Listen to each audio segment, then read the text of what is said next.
What's up everyone, and welcome back to Fiction to Review.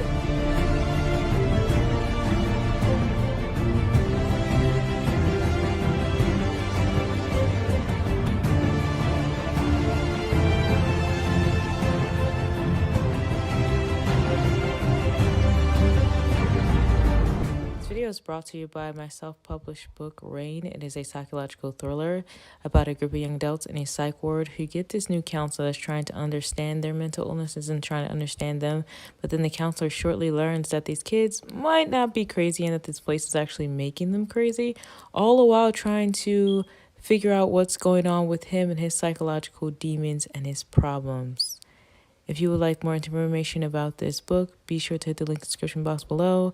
Supporting me and buying these books actually helps me to run this channel. Today we're going to talk about the movie SPLiT. It is a PG-13 movie. It came out in 2010, I believe, 2016? Somewhere along there. It's a thriller horror and it's 1 hour and 57 minutes. Overview: though Kevin, played by James McAvoy, has evidenced 23 personalities to his trusted psychiatrist, Dr. Fletcher, played by Buckley, there remains one still submerged who is set to materialize and dominate all of the others. Compelled to abduct 3 teen girls, led by the willful, observant Casey, Kevin reaches a war for survival among all of those contained within him, as well as everyone around him. The walls of his compartments shatter. The director is M. Night Shyamalan. The cast is James McAvoy as Kevin Wendell, Anna Taylor-Joy as Casey Cook, Betty Buckley as Dr. Karen, Haley Lou Richardson as Claire, and Jessica Sula as Marcia, and more. This film, due to McAvoy's acting, incredible. The way that he was able to contort his body and break down and convey like this creepy yet amazing character and be able to adapt to all these different characters within itself blew my mind. He would go from like this aggressive borderline rapey guy to this teacher strict lady to this little 9-year-old boy to this reserved patient, and it's just like, man, it's crazy, but it's so good. Being able to go into those different characters and be able to convince the audience that this is who he is. Like, he's not just a person playing these characters. He's these characters. That's what he gave me. He gave me, I believe it. Like, I believe he's Patricia, even though he's a man. I believe that he's this 9-year-old boy, even though he's a grown man. I believe that he's this beast and he has these supernatural, weird supernatural abilities. Like, it's, man.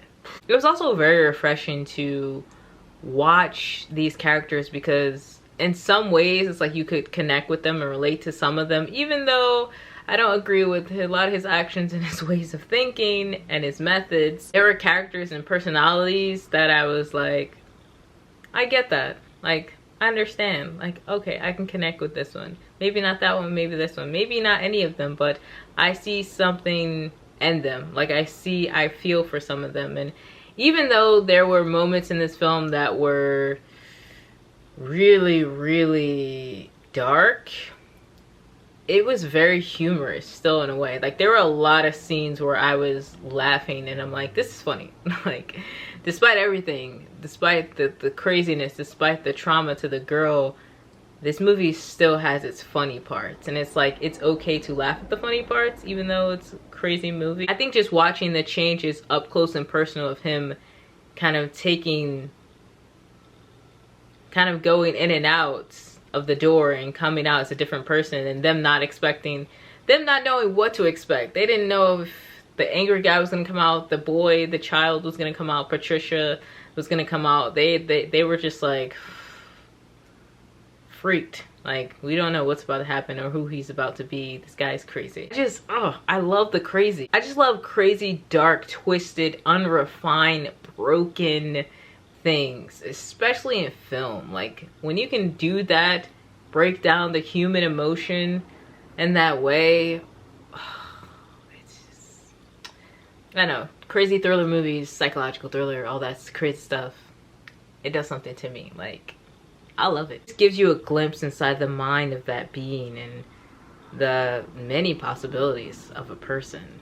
Kind of like invading a beehive and breaking it, cracking it open, and letting all the bees just swarm out all over the place and kind of being like, we're gonna see what happens. It might sting us, we might get stung, it might leave us alone. That's kind of what this was, in a way.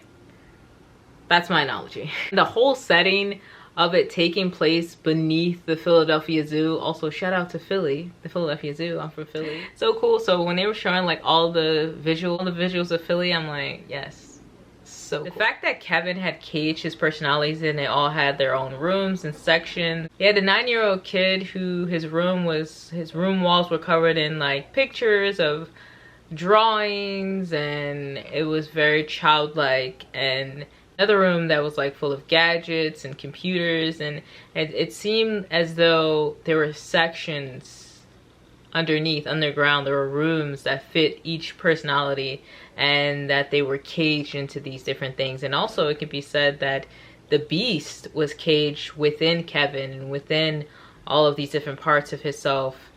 And I just love how those two things contrast, and how so many questions and so many theories can be thought of. That whole thing of like, you can only cage a beast for so long popped in my head too, when the man said to the girl, the man who rescued the girl was like, you know, don't worry about the tigers, they're not gonna touch you, they're not gonna harm you, they're caged up. And it's like, so was the beast, so was Kevin, and look what happened. When you harvest something for so long and it's pacing back and forth wanting to get out. Lastly, I want to talk about the one scene where he jumped in so swiftly inside the car, and before they knew it, like, it was some weird dude in the car, and the girls just turned around looking at him like, the way they did that scene in slow-mo like that, it was, oh, it got me. I felt like I was her, and I was like, run, get out, run. But at the same time, you always say run when you're yelling to the screen, to the TV screen or computer screen. But when you're in a situation like that, or hopefully none of us be in a situation like that, but it's a different thing, you know? Like, a lot of times when people are like, I would have did this, but when they're in the situations of something happening, they react differently. But yeah, her fight or flight definitely should have kicked in, but maybe she was also so terrified that she was petrified is what it showed. And yeah, it was scary. Oh my god, one really meticulous thing that I noticed that really set the tone for me as a reader. I'd say I'm a visual reader in a way. As a reader, as a writer, just as a person watching this movie, the words, the way that the production team, the film team put the words together where it was like a puzzle piece, and the words were scattered, and there were, you know, they were doing, it was the intro scene where they were doing the producer's name, the people who made the movie, who were part of the team, showing everyone's names. But the way that it was organized, meticulously done. I love a good detail.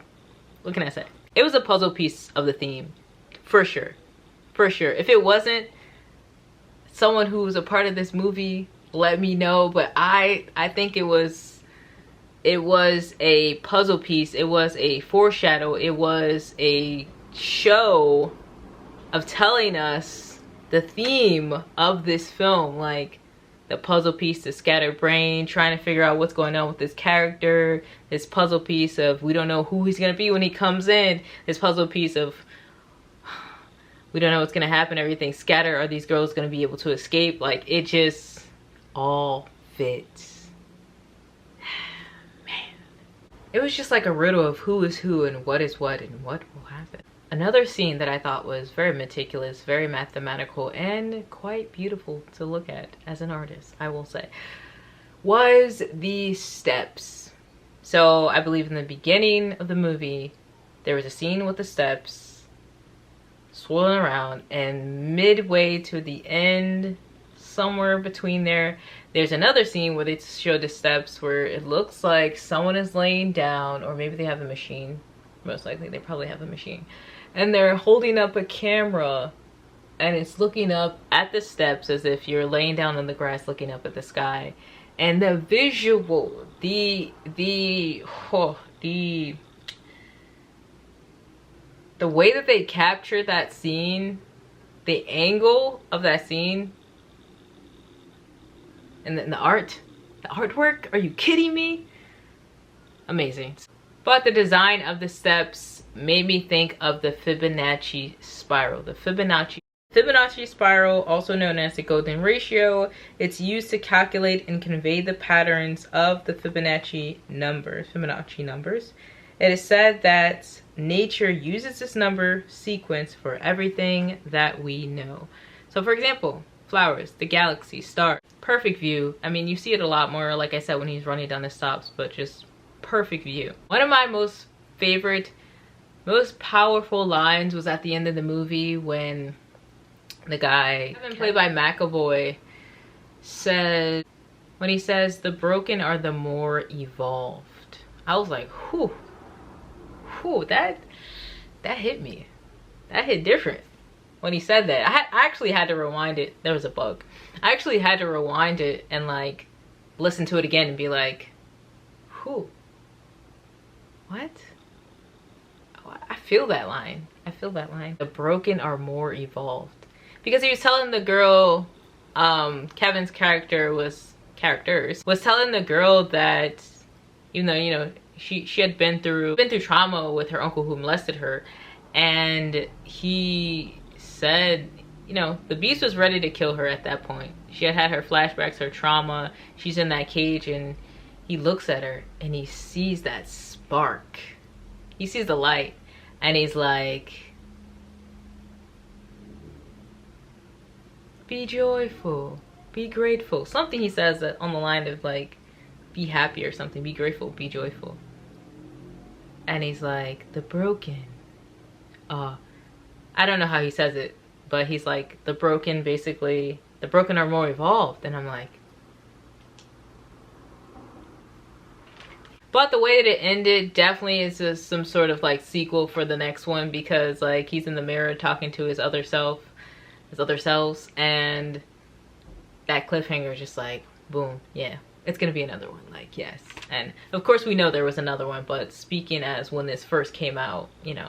And also that, I thought that was like the ending of that scene, but then, you know, it finally ends with the guy from Glass. Just with Bruce Willis says Glass when asked the name, and like, that's the third part of the movie, and he's also from the original first one. I love this movie, and honestly I would love to review Glass. If you guys want me to review Glass, definitely give this a thumbs up. I love this movie. It's so good. I would watch it again for sure. I was like in it. You could have one supernatural power, what would it be and why? Below, let me know.